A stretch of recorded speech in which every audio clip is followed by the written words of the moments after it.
The garden was quiet except for the whisper of olive branches swaying in the cool Jerusalem breeze. Jesus stood a little apart from his disciples, his face set toward heaven. The weight of what was coming pressed upon him with a heaviness no human words could capture. Father, if you are willing, remove this cup from me. Nevertheless, not my will, but yours be done. His sweat fell like drops of blood to the ground. The disciples, exhausted with sorrow, slept only a few steps away. Then came the sound, footsteps, clinking metal, murmuring voices. A crowd approached with torches and weapons. At the front was Judas, one of the 12, his face pale but determined. "Rabbi," Judas said, and kissed him. Jesus looked at him with a sorrow deeper than the night. "Judas, would you betray the Son of Man with a kiss?" The soldiers stepped forward.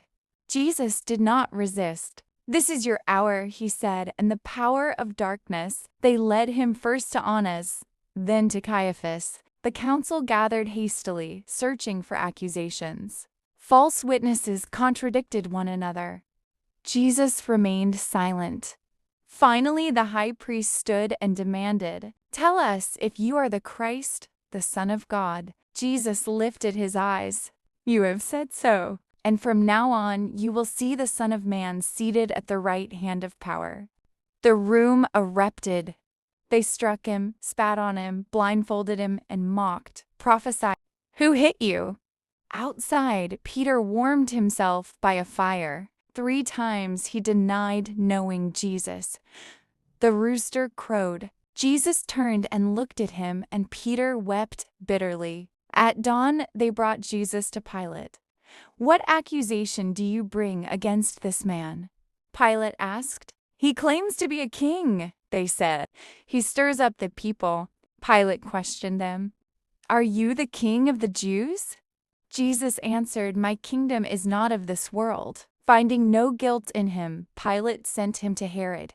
Herod mocked him, dressed him in a splendid robe, and sent him back. Pilate tried again. "I find no fault in him." But the crowd shouted, "Crucify him!"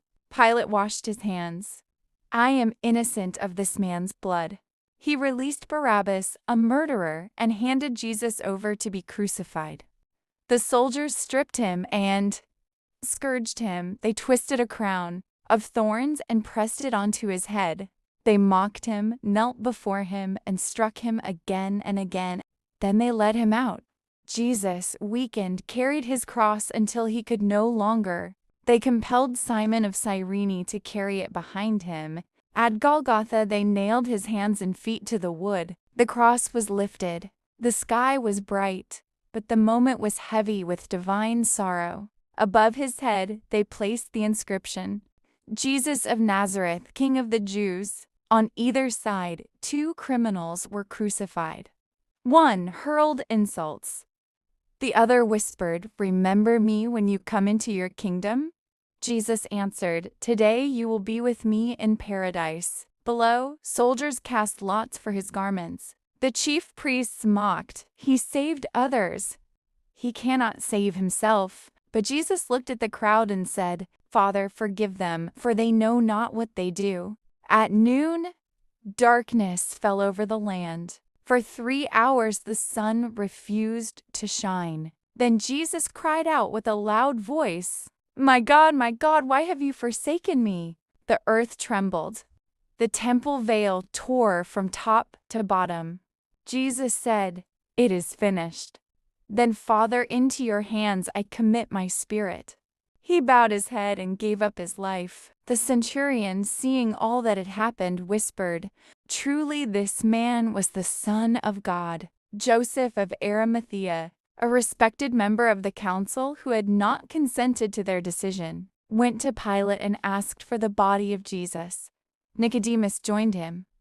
"Bring in spices." They wrapped his body in linen and laid him in a new tomb cut in the rock. A great stone was rolled across the entrance.